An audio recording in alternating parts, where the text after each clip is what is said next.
Почитувам председателя, почитувани пратеници, почитувани членови на владата, почитувани представници на медиумите. Впечатокот е дека малку посестрано прашањето од областа на здравството, а бе вклучен во сите овие анализи во последните, би рекол, 7 месеци од кога анализираме, а и убава можност да споделиме се уште дилемата која што постои помеѓу владата за одлуките за вака крупни и важни проекти за граѓаните. Со право дебатата е отворена долг период и во времето додека јас бев опозиционер дебатиравме по овие прашања и се одредени прашања секако кои што се овде заслужуваат и конечна конфирмација и одговор заради транспарентноста и интересот на граѓаните. Прво се работи за еден капитален проект кој што е една од областите која што по сите анкети е најважна, тоа е здравството. Се работи за аспектот на терцијалното здравство кој што не ги тангира само граѓаните на главниот град, туку сите граѓани на Република Македонија. И од тука дебатата е долго време отворена и дилемата е се уште кај нас присутна. Очекувам уште неколку податоци за да донесеме конечна одлука што ќе се прави со проектот Клинички центар во Скопје. Впрочем, заради тоа и владата, односно пред владата беше поканета Банката на Советот на Европа, од каде што се обезбедени средствата за финансирање на проектот, за кој што постои исклучен договор помеѓу Министерството за здравство од страна на поранешниот министер Никола Тодоров со изведувачот. Договорот е непосредно потпишан во временски период при очекување на формирање на нова влада. И од тука се испостави и прашањата колку е тоа известно или не.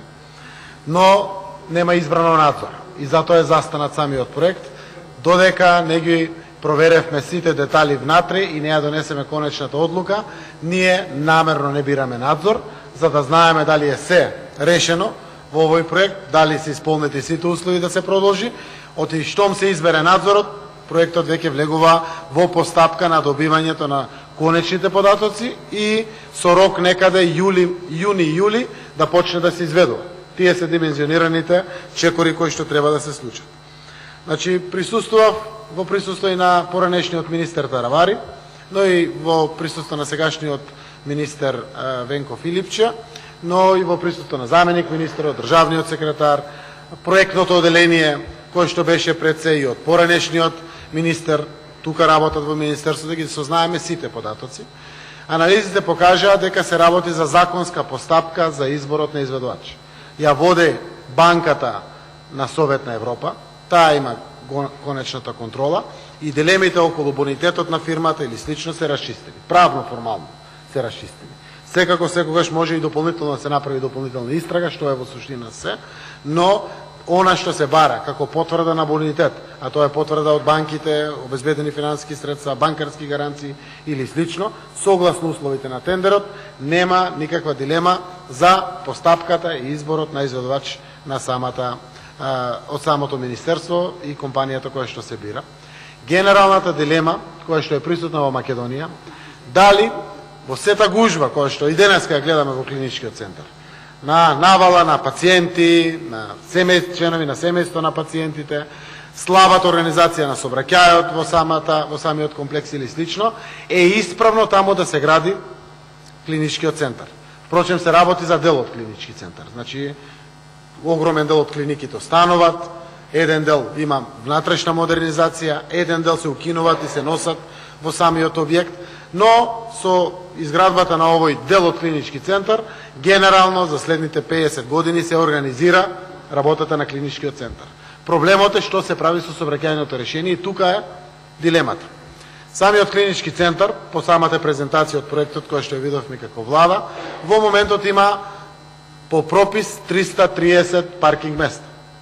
Во новата организација на клиничкиот центар треба да се обезбедат 3700 и нешто паркинг места, предвидени пред се преку двете големи катни гаражи.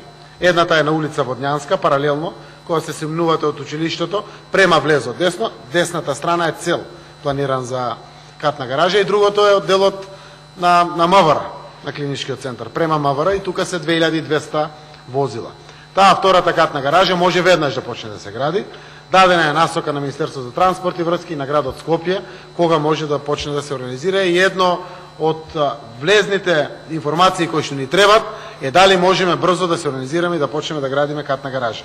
И таа треба без разлика дали ќе се гради тука клинички центар или ќе донесеме одлука да ништо не се прави со тоа. Ги платиме пеналите кои што треба да ги платиме, некаде 5,5 милиони евра по проценка, заради тоа што е подпишан договор внатре и треба да се исплатат пенали ако одлучиме да не градиме овде на таа локација, а донесеме одлука да градиме на нова локација. За нова локација се зборува во областа Бардовци, тоа е блиску до Визбегово индустријската зона, заради близината на обиколницата и пристапот на западниот и источниот дел на Македонија, но и лесниот пристап на граѓаните на Скопје.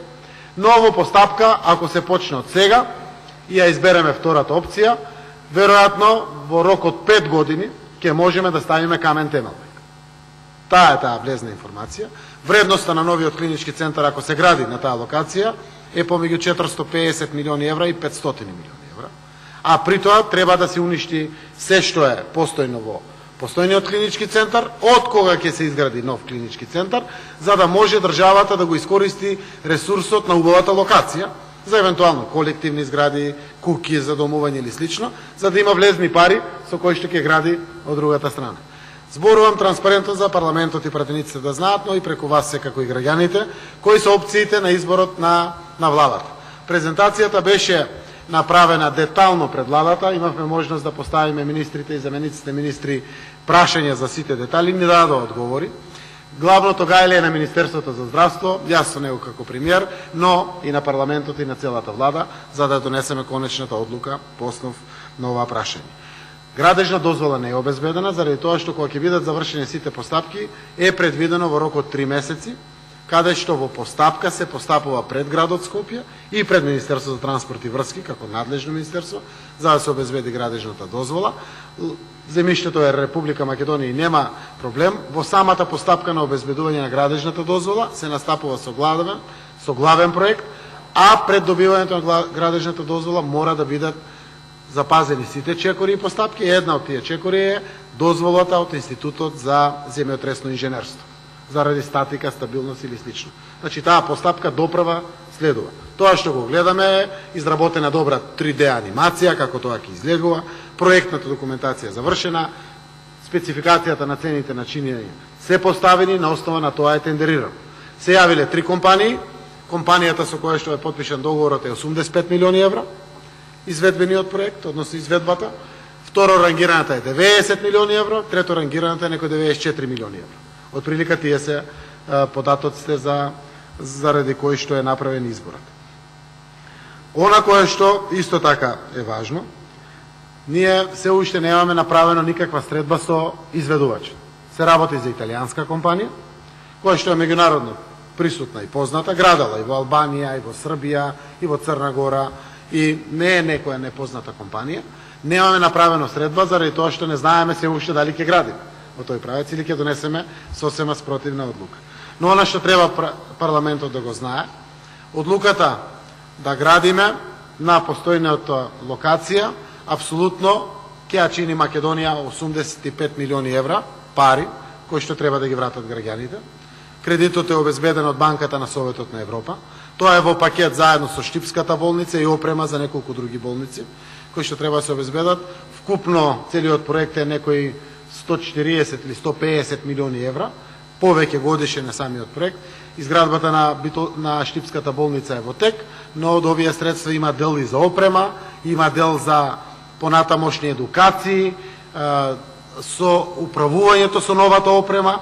Е комплексен целиот проект со кој што е склучен. За мене се што е за здравството е добре дојдо. Ние во здравството треба многу да инвестираме, за да ги обезбедиме комплетно неопходните услови кои што се потребни.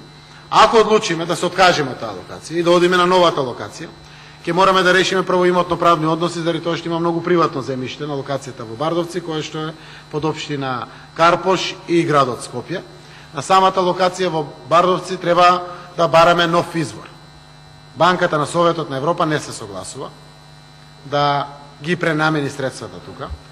Банката на Советот на Европа во таков случај ќе инкасира од Република Македонија 5,5 милиони евра казна и оштета, заради тоа што некој потпишал договора, не избрал надзор. Ќе мора да се плати таквата оштета. Проектната документација тендерирањето кое што трае меѓу 9 месеци и 1 година, сето заедно претходни работи ќе значат дека за едно 4 до 5 години ќе можеме да ставиме камен темелник на нов клинички центар на друга локација. Јас се надевам дека сите институции ќе ги досублимират сите неопходни податоци овие денови, за да можеме транспарентно да донесеме одлука што ќе се случува во тој дел. Ново ми е прашањето дали има вклучено вработени во проектната документација. Дополнително земам обврска да ги обезбедам сите податоци и до пратеникот Павле ги дадам транспарентно и јавно. Благодарам. Дали е